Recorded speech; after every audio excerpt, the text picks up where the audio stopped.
Hey guys, welcome back to my YouTube channel. My name is Shireen. So for today's video, I'm going to be talking about a teenage girl named Skylar Neese.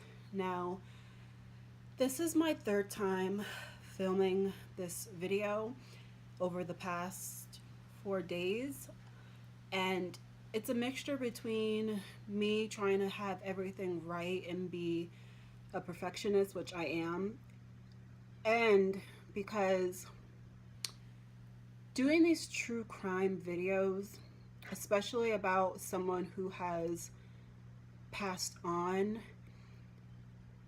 I feel a lot of pressure to make sure that I get the information right and that I'm doing this video in a respectful way. So this is my third time trying this video, and I'm hoping third time is the charm. So Skylar Neese was a 16-year-old teenage girl from Star City, West Virginia, who disappeared after sneaking out of her house on July 6, 2012. Her body was found in Waynes Township, Pennsylvania on March 13, 2013. Today, I'll be telling you guys the life and the unfortunate death of Skylar Neese. So Skylar Neese was born on February 10th, 1996 in Morgantown, West Virginia. She is the only child of David and Mary Neese. As the only child, she had the full attention of her parents, and Skylar was the center of their world. Their lives wrapped around their only child, Skylar. Hey, gorgeous. Treasuring every spin. What a beautiful ballerina. Every laugh. And every childhood memory. Skylar was described as being compassionate, stubborn, and bubbly. Skylar met Sheila Eddy in the second grade, and the two became inseparable. David actually said that Sheila was part of the family. He considered Sheila as one of his own. Sisters forever. Skylar first met Sheila when both of them were about 8 years old. You couldn't hardly get them apart. They were at school all day together, talked on the phone all night. Although Mary and David considered Sheila as part of the family, they did say that Sheila was sort of controlling over Skylar, and that she always wanted to be the center of attention. Skylar was a 4.0 student. She had a part-time job and she had a regular social life. Skylar and Sheila met Rachel Schoaf. Now, I'm not sure if I'm saying her last name correctly, but for the sake of this video, I'm just going to continue saying Schoaf. So Skylar and Sheila met Rachel Schoaf freshman year at University High School. Rachel was described as a regular happy teenager. Something that they all had in common was all three of them were the only child in their family. So the duo became a trio. Something to note is that both Skylar and Rachel's friends both thought that Sheila was mean, a bad seed, and controlling, and anytime that Skylar or Rachel were hanging out with Sheila, they didn't want to hang out with them. They wanted nothing to do with Sheila. Everything was fine between the three until sophomore year at a sleepover, when allegedly Skylar witnessed Sheila and Rachel engage in drunk sex. I think it was because Skylar knew stuff about him that they didn't want out. Stuff, he says, that was hidden in Skylar's diary, where he says she wrote about a sexual relationship between Sheila and Rachel, which she witnessed at a sleepover at Rachel's house. Skylar and Sheila had an argument at the end of the night, and that's when the friendship started to crumble, and Sheila and Skylar decided to become more distant, and Rachel and Sheila became a lot closer.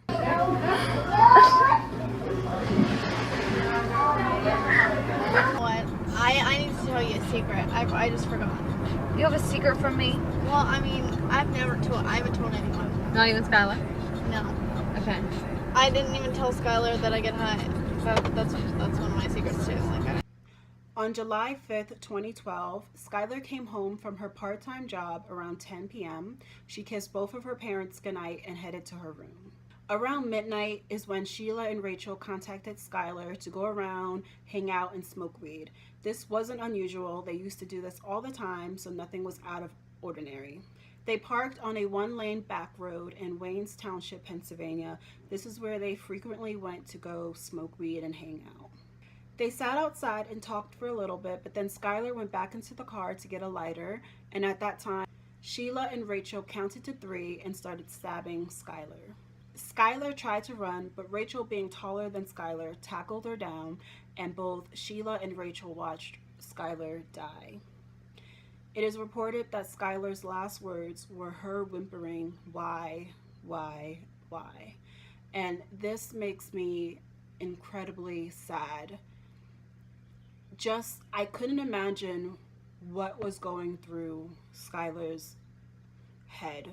Like, one of her closest friends that she's known since 2nd grade, so what is that, 8 years old, has betrayed her. And I couldn't imagine what was going through Skylar's mind at that time.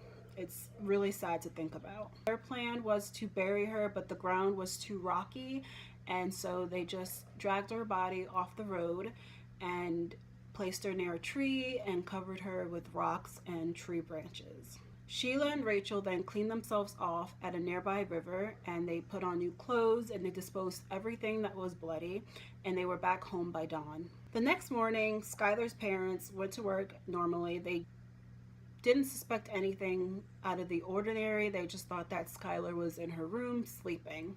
It wasn't until Skylar's dad came home around midday to give Skylar the car so she can drive to her job. David noticed that there was a bench outside of Skylar's window, so then he decided to call Sheila, asking her if he knew where Skylar was. Was she with her last night? Sheila said that she only talked to her last night. David and Mary wasn't really worried until Mary got a phone call from Skylar's job asking where Skylar's whereabouts were. That's when they noticed that Skylar was missing, and they decided to call the police. Long County 911, do you have an emergency? I have a 16-year-old daughter who apparently snuck out of her room last night. She has not been home, hasn't went to work, can't get a hold of her from any of her friends. I am scared to death. Has she done this before? No. Sheila called Mary saying that she had to confess that Sheila and Rachel were both with Skylar last night, but they only hung around, drove around, and smoked weed, and that she dropped off Skylar at the end of the road around 12. The day after the murder, Sheila and Sheila's mom was helping David and Mary out, trying to find out where Skylar was. They were going door to door, handing out missing posters, all the works. At this time, Rachel is seen smiling, having a good time on the boat with her friend. Sometime during the day, Mary realized that she had put up surveillance cameras, so they went to check to see if they can find anything. They caught a grainy image of Skylar being picked up around 12:30. Sheila is making sure that she keeps close contact with David and Mary at this time. Sheila is seen crying and sobbing and saying that she misses Skylar and where is she, while she's on Skylar's bed. Weeks later, the police realizes that this is not a runaway case. There is no activity on Skylar's phone or debit card. Both Sheila and Rachel seemed unbothered that their best friend was missing, and they actually became a lot closer. The kids at school started to harass Sheila and Rachel because they just were like trying to wonder, like, what happened to your best friend? You were with her last, like, what happened? And Sheila and Rachel just seemed completely unbothered. While Sheila was trying to insert herself into the investigation, Rachel took another approach. She wanted to stay far away from the investigation as possible. Around this time is when Rachel started to crack and her mental health started to break. After finding holes in both Sheila and Rachel's account of that night, Mary posted a long Facebook status saying that both Sheila and Rachel were liars and that they should just confess and tell the truth of what happened. 6 months after the murder, Rachel has a mental breakdown. I have an issue with a 16-year-old daughter of mine. I can't control her anymore. She's screaming. She's running through the neighborhood. Give me the phone. No, this is over. This is over. Hurry up. Oh, God. Hurry up, please. Rachel was admitted to the hospital. Then after she was released, she went straight to the attorney and she told them everything. She told them how both Sheila and her plotted Skylar's death months before in a science class. She also told the police the location of Skylar's body. Police told the news that they found Skylar's body, but they didn't tell who the killers were. At this time, there are Twitter posts that Sheila is posting about Skylar and how she misses her and that she's sorry. I'll put it up right here. In order to arrest Sheila, the police needs a link. They need evidence putting Sheila to the murder. They found blood in Sheila's car, and that ended up being Skylar's blood. Finally, the police found a link and they arrested Sheila. Sheila pleaded not guilty to first-degree murder, kidnapping, and conspiracy to murder. After realizing that the case wasn't going to be in her favor, she switched her not guilty plea to guilty. Sheila was sentenced to 15 years to life with eligible parole in 15 years. Rachel was sentenced to 30 years for second-degree murder. She is eligible for parole in 10 years. They are both serving at Laken's Correctional Center. Now, you guys are probably wondering, like I am, what was the motive to this? I don't know if Sheila or Rachel was the one that said it, but they said, I think one of them said that they just didn't like her. They didn't want to be friends with her. And to me, that sounds like a stupid motive. But another motive that I kind of gear towards a little bit is that because Skylar witnessed Sheila and Rachel engage in sex, they were afraid that she was going to out them and tell everybody. So one thing that I wanted to say and mention, that there is a law called Skylar's Law. Now, the Amber Alert wasn't issued in Skylar's case because Skylar's case didn't meet the requirements to issue an Amber Alert. In West Virginia, the law changed so that regardless of anything, if a underage kid has run away, missing, whatever, an Amber Alert will be released. So my opinion on all of this, to be honest, I think Sheila was the mastermind in all of this. Just with everything that I researched, going back till Sheila was in second grade, both David and Mary said that Sheila was controlling and she wanted to be the center of attention. And then moving towards her teenage years, when both Skylar and Rachel's friends didn't want anything to do with Sheila because Sheila was seen as mean and controlling and a bad seed. So I feel like Sheila was the common denominator and Sheila was the mastermind in this. And now I'm not, I'm not letting Rachel let off the hook because she had the free will to do whatever she wanted. She decided to kill Skylar Neese, and for that she should be found guilty, which I'm glad she was.